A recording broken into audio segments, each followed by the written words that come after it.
And the Honourable Prime Minister. Thank you very much, Madam Deputy Speaker.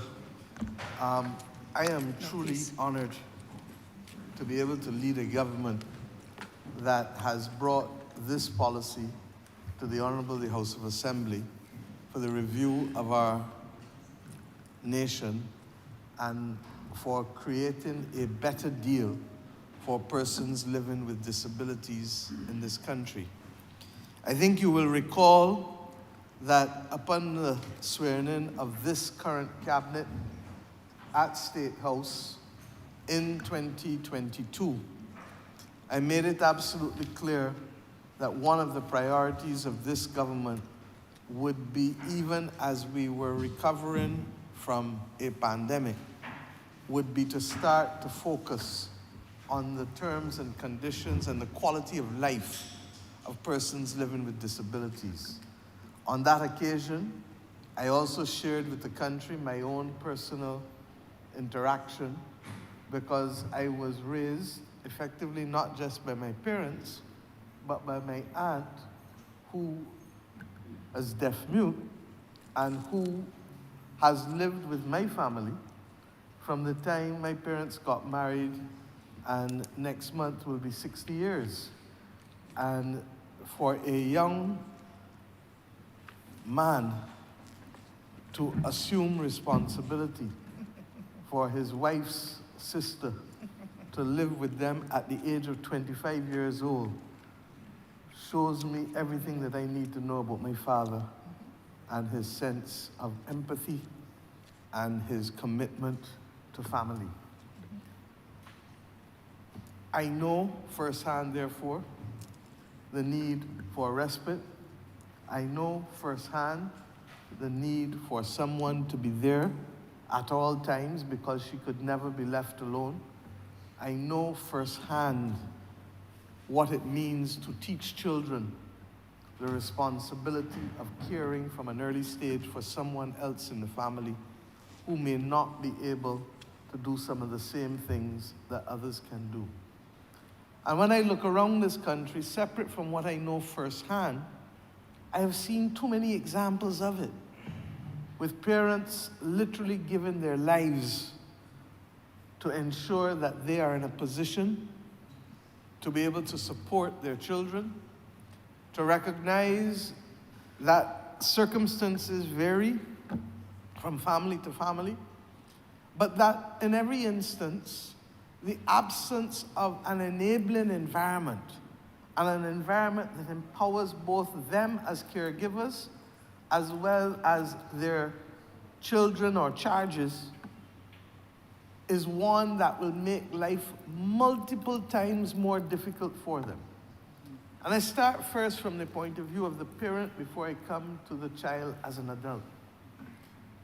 Madam Deputy Speaker, it is therefore urgent that this government and all future governments treat to the agenda that has been laid out here, both in terms of short, medium, and long-term policy initiatives, with the seriousness that it merits and with a clear purpose in mind that the beneficiaries are directly people who do not start from the same position as the majority of adult citizens or children in this country. Their ability to be seen, to be heard, to be felt, to be understood must be central to all that we do. And indeed, with respect to the parents, there are many parents who have had to make difficult choices about whether they can continue to work, about whether, if they work, how they can have arrangements from the extended family, be in a position to assist them, as happened with my own circumstances in my family, to make sure that the person who is in need of assistance, that our brother, our sister, our son, our daughter, our aunt, our uncle, are in a position to receive that assistance. And I have known from many parents speaking to me that their greatest concern is what happens to those children as they become adults and as they, as parents, regrettably, are no longer on this earth to tend to them. This is a huge, huge worry and concern to the majority of parents that I know who accept responsibility for taking care of children with disabilities. And Madam Deputy Speaker, we have had as an independent country to correct many wrongs in the past. Access to housing, access to schools, access to health, access to all of those things. We're about equally to celebrate our 60th anniversary by 2026. And therefore, it really cannot be deferred for another day or year to start the process of making wrong things right. I am happy that my government has seen it fit to already have a policy to allocate its housing. 10% of its housing must go to persons who either themselves are living with a disability or who have charges or children that are living with a disability. I am happy that my government saw the wisdom of being able to ensure that there is duty-free access for persons bringing in vehicles that will facilitate the mobility of persons with disabilities. I am happy that we have started the process of ensuring the expansion of vehicular capacity at the National Disabilities Unit. There were previously 3 vans. We have committed to another 2, and today I announce that we must put in place the services for those vans to be available in the evening and weekends readily when persons with disabilities need access to them, because it is not only 8 to 4 or 8 to 5 that those vehicles are needed. And I have already spoken to the minister, and he knows that he will put the arrangements in place to ensure that those vans can be available in the evenings. Similarly, I am happy that we have had 131 ramps constructed at homes of persons who have disabilities. And this is a process that will continue and must always continue, because the truth is that disabilities are not only attained at birth, disabilities happen during the course of life, and therefore there will always be a need for us to meet the needs of those persons who need access to ramps and other facilitating aspects of furniture or adjustments to the household to ensure that there can be dignity for those persons in the home, the place where they spend the majority of their time. Madam Deputy Speaker, we have been able to distribute over 396 wheelchairs and other assistive devices also through the National Disabilities Unit. And these things are things that we will continue to do as a matter of course, because everyone who is facing a disability is not always in a position to meet the needs of what they have to meet in order for dignity to be retained. This government, I certainly, as Prime Minister, am committed to seeing and ensuring the dignity, Madam Deputy Speaker, of every single human being in this country. And Madam Deputy Speaker, you spent a long time working with me, 7 years working with me in the Ministry of Education, where we had to confront a lot of these issues up front. And the record will show that the major piece of teacher retraining that we put in place in EduTech first before we did anything else was special needs training for the children of this country. So that this is not a commitment that we are acquiring as a government just recently or overnight. And quite frankly, it's not even about the politics of it, and I thank the Leader of the Opposition for supporting the resolution in the way in which he did. Because this country must rise to the challenge of taking care of every one of its own. irrespective of the concerns. The continued provision of prostheses must happen. And indeed, if we can move to work to ensure and see what else can be done to be able to make the lives of those who are seeking prostheses even easier, I want to hear from you, Minister, in this area. We continue to support the non-governmental organizations that are supporting persons living with disabilities. Why? Because sometimes these NGOs are not sometimes, they are in fact far more nimble than a government could ever be, because a government has a public duty, the government has to account, the Attorney General will tell you that they're constrained by laws, and therefore things take a little longer with a government than they will take with an NGO that may have policies that allow them to respond quickly and nimbly to circumstances and individuals. Madam Deputy Speaker, the Deputy Prime Minister and Minister of Transport has already spoken last week about the fact that we have taken a decision also to secure buses that are dedicated for persons in this area, but equally as important, to make accessible for sustainable mobility normal buses. And the question will be, for us now, the engagement between not just the transport board buses, but the other buses within the system or the other taxis within the system, to ensure that there is equally access at the level of all ranges of buses as far as possible.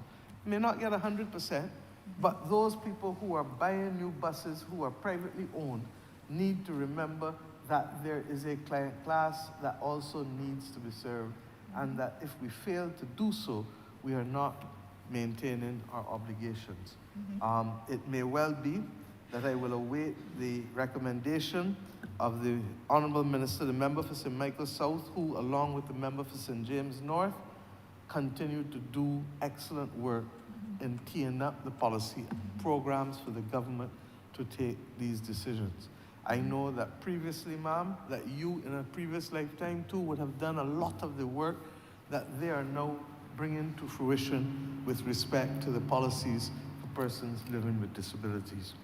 But I say that I want the policy work done, because a time may come when we may have to regulate within public transport and make a fund available to those who may need to borrow to be able to have all mass public vehicles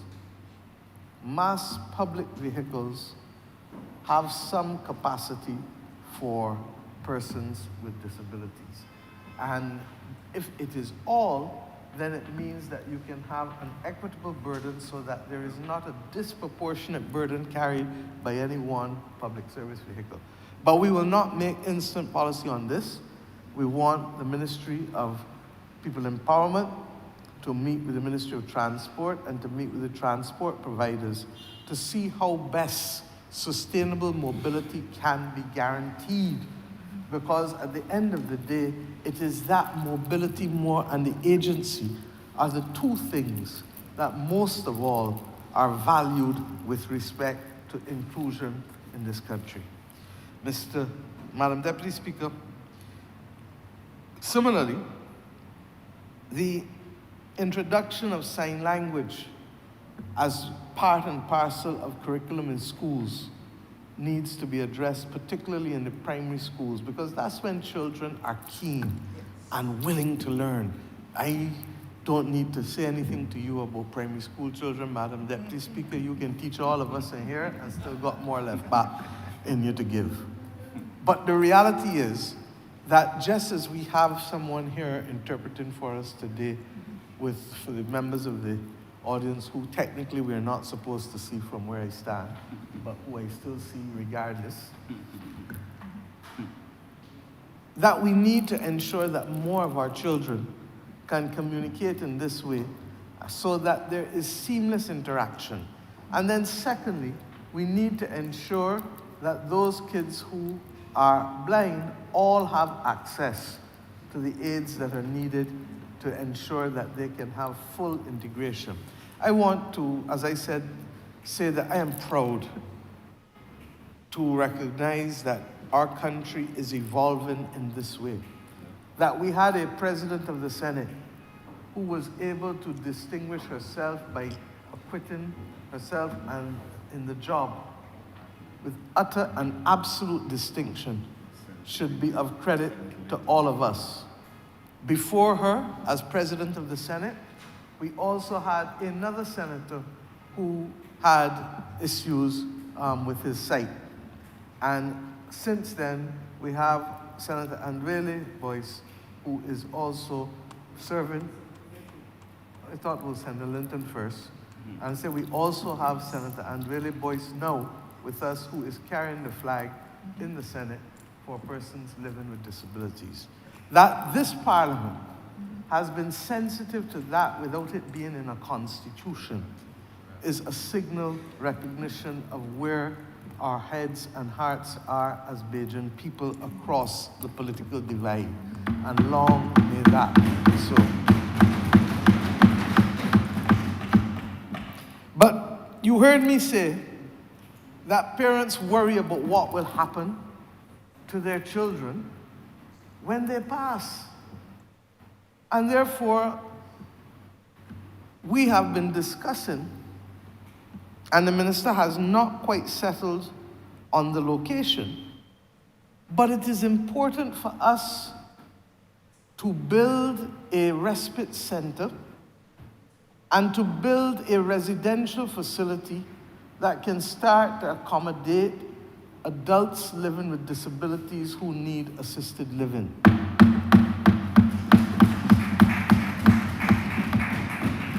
We have already advised the minister that this is a capital project that the government will accept and finance from as early as next year.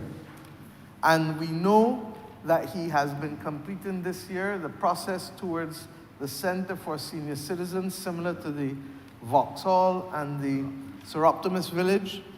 But the partnership that we want is that when we build these centers, we want to work in concert with the non-governmental organizations who have responsibility and who have chosen these areas with purpose and passion, in the same way that we have worked seamlessly with the Seroptimus and other persons over the years, because we do these things best when we do them collaboratively. And you heard me say, Madam Deputy Speaker, that this is not a matter in which governments sometimes are the best, because governments are cumbersome, and governments will provide transport 8 to 4, rather than recognizing that people's needs are 24/7.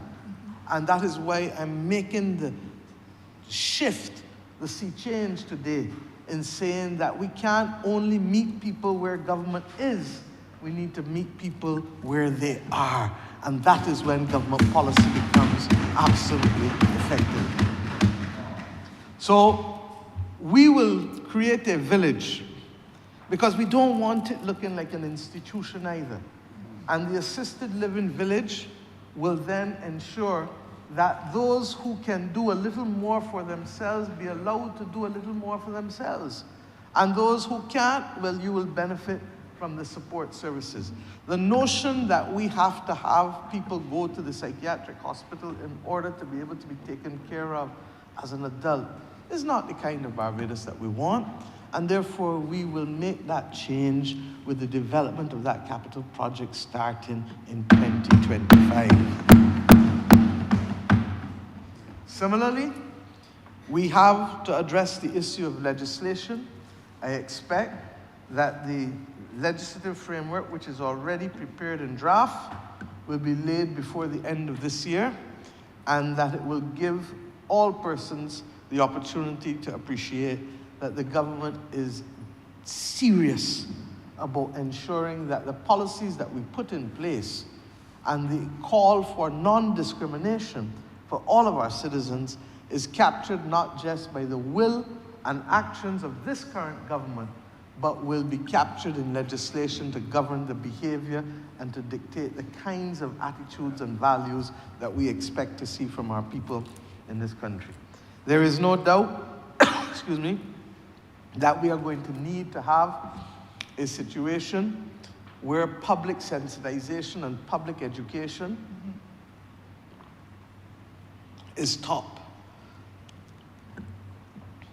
People need to know, even if they've not experienced it themselves, that there needs to be a sensitivity and empathy and a willingness to enable and empower persons who, for whatever reason, may have a disability, ranging from mobility disabilities to cognitive to whatever.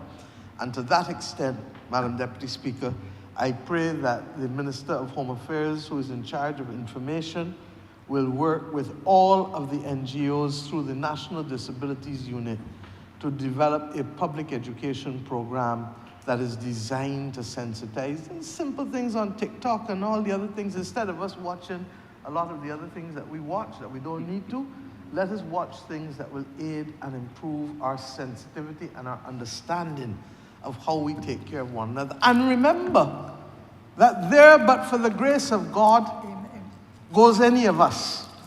And that any of us tomorrow morning can be in the same position that others are in with respect to disabilities. Because, as I said, it is not only people born with disabilities that the policy reaches out to, but people who acquire disabilities. And invariably, the acquisition of a disability as an adult tends to cause even more problems, because the mental adjustment that is needed is not an easy one, and therefore the person is fighting at two levels. Fighting to live with the physical aspects of the disability, but also fighting with the mental adjustment that is necessary in order for them to find their way through life. The reality is that the older an aging society, as we are, will always equally have a larger percentage of persons with disabilities. And that is why the government is so clear. And only last week we approved the 2023 to 2030 strategic plan for chronic non-communicable diseases. Because this thing is serious. This thing is real serious. Barbados cannot have the level of diabetes that we have and not feel that we have a moral and solemn obligation at the individual and at the family level, at the community level, and at the national level to fight down this thing. There are too many people who have lost limbs as a result of the diabetic condition. There are too many people who have gone blind or have lost their sight, losing their sight, even if they have not lost it fully as a result of the diabetic condition. There are too many people who are now ending up on dialysis as a result.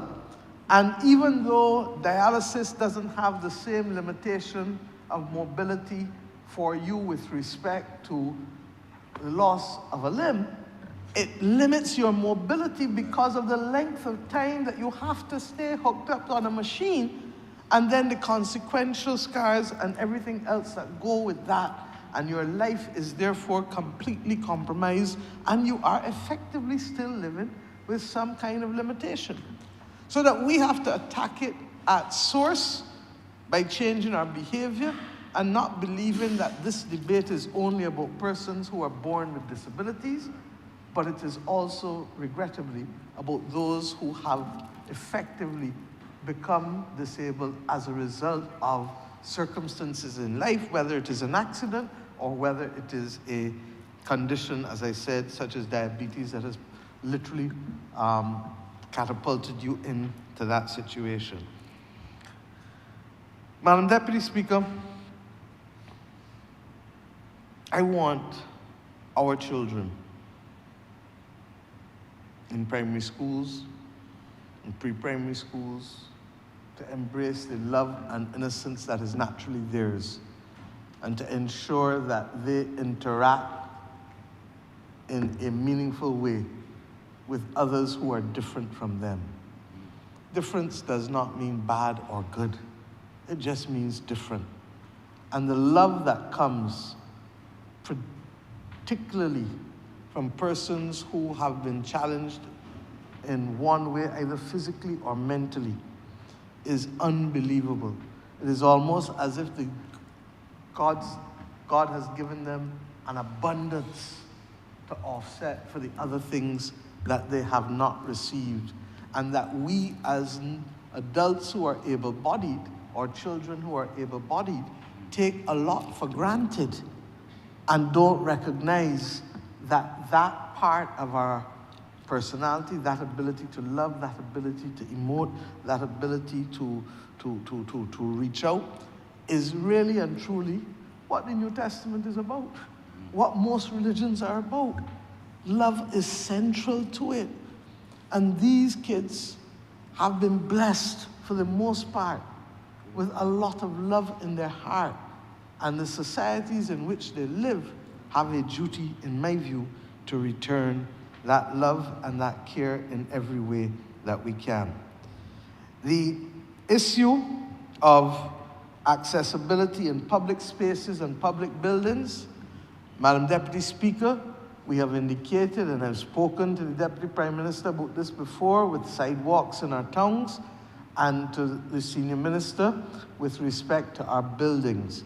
And we have to set ourselves the target that in the next 3 years, that public spaces, main public spaces that people traverse, and major government buildings that are needed for key services, identity cards, passport, etc., the same Parliament, all of us, that we must have 100% commitment to accessibility within 3 years. The audit that is necessary must be completed before March next year. This is not a never, never land or a never, never promise. The audit must be completed by the time estimates are approved next year, so that we can include in the estimates an amount that is capable and reasonable to allow us to discharge that responsibility of ensuring that that target can be met within a 3-year period. 2025, 2026, 2027, the end of the financial year 2027 is actually March 31st, 2028. I want, on behalf of the government that I lead, to make that solemn commitment to the people who have had to put up with less than appropriate access in the land of their birth. And it is not, as I said, that all who went before are bad. It is just simply that very often in the sequencing of events, that those things that matter to us are what we prioritize. Well, this matters to this government, and we shall prioritize it because we feel that in addition to the other things that we've put in place and that the other things that I've announced today, that those are critical for us to have a better society.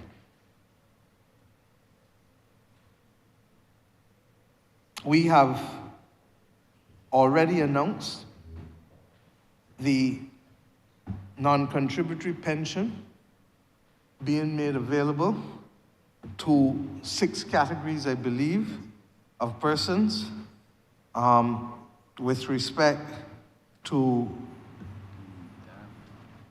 cerebral palsy, Down syndrome, multiple sclerosis, autism, deafness, and blindness. And I thank the member for St. James North again for ensuring that we, along with the member for St. Michael South, that we close the gap with respect to the children with the anomaly that was there after the last announcement.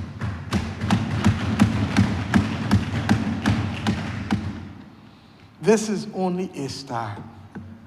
And as this society improves in its capacity to be able to provide for its citizens, I want to ask all honorable members in this chamber to remember to whom we owe our first duty.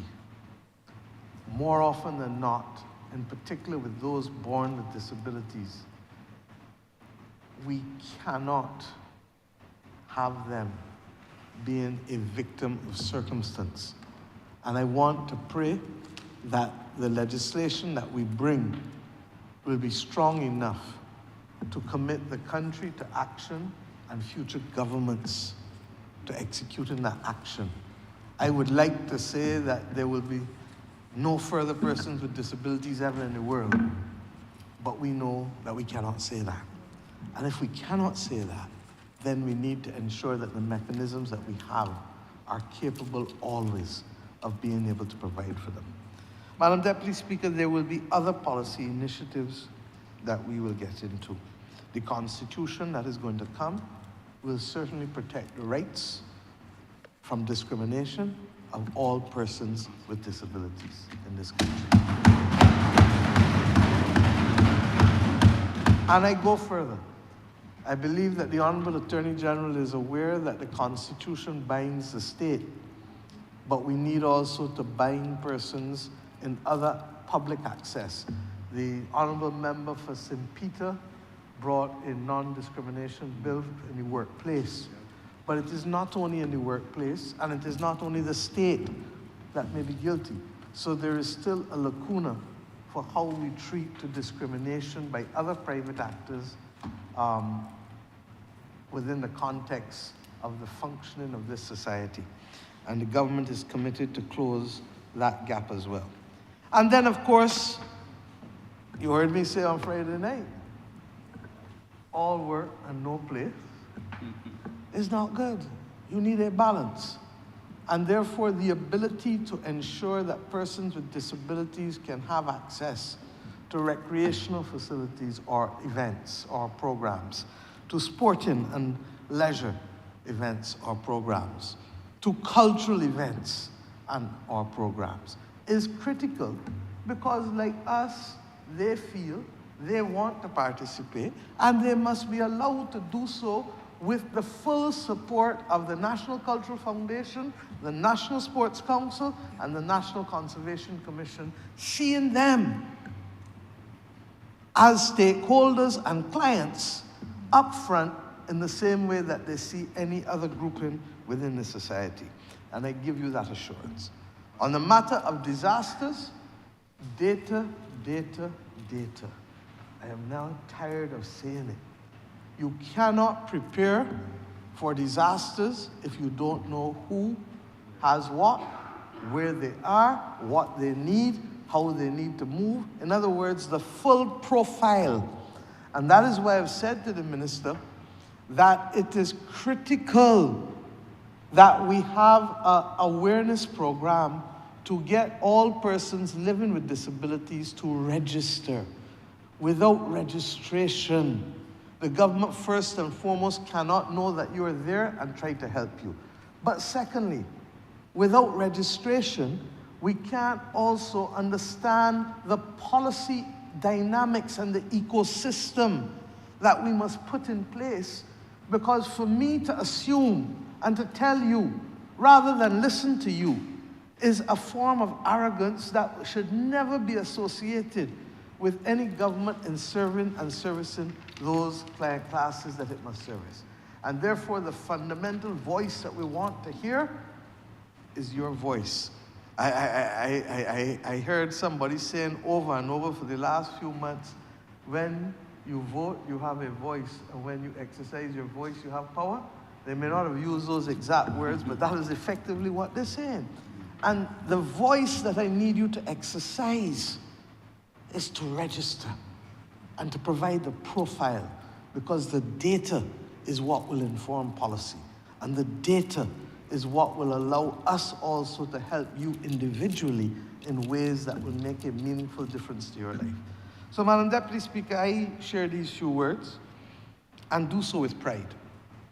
Pride to lead a government that has recognized that while we stabilize this economy, and while we build out the infrastructure necessary to become resilient to a climate crisis, and while we ensure that we do the things to make us clean and green and to protect our land and oceans and all of those things, and while we facilitate small businesses, and while we do all of the other things that help Barbadians seek glory in arts and culture or in thought leadership or in whatever internationally, that if we did all of those things and did not treat to our own who have a disability to allow them to live in dignity, none of those things will matter, because we shall be defined as people who do not see their own and who will have ignored those who need help at the time when they most needed it. And I therefore am proud, as I said, that this Parliament in this year will not only debate this policy, but will have presented before it, laid, even if the debate takes place earlier in the new year, but it could well do this year, a bill that will settle the legal arrangements and obligations, not just for persons with disabilities, but also for others in treating with persons with disabilities. And I want to commend the Honourable Member for St. James North, who has made this not a career calling,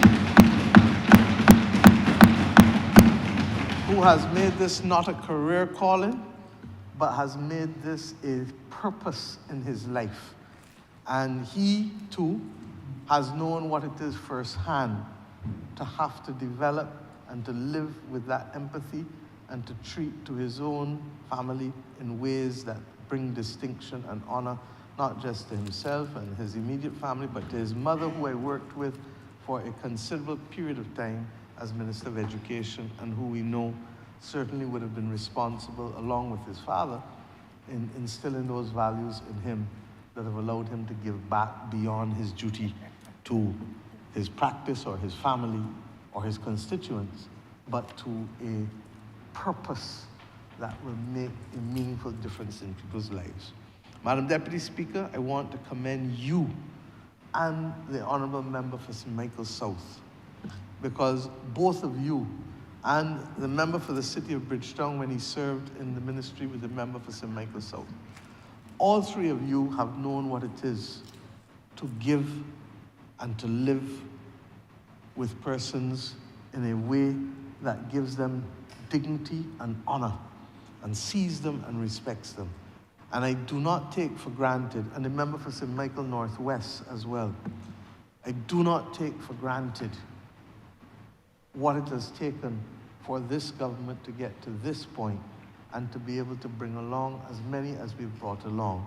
And even though we could not do as much as we would have liked in the middle of an IMF program, we are now in a position to continue to do more. And that is why you have heard me make the announcements here today towards the Respite Center and towards the facility for adults living with disabilities.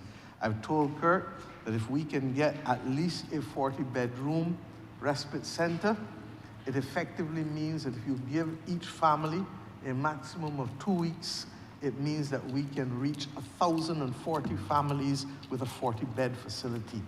That is no small achievement in a country this size with a development profile that we have.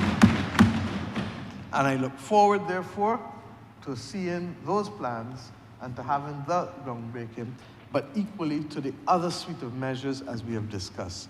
So I'm obliged to you, and I thank all who have participated in this debate. I think there are a few others who will speak, but all who have participated thus far, but in particular, the persons who I highlighted in this honorable chamber, the member for St. James North, the member for St. Thomas, the member for the City of Bridgetown, the member for St. Michael Northwest, and of course, the Honourable Minister, who has led the charge now of ensuring that these policies do not languish on a shelf somewhere and gather dust, but have been immediately translated into legislative action and indeed into fiscal and other financial benefits for the class of persons who regrettably have had to carry disabilities as a part of their life. I'm obliged to you. Thank you.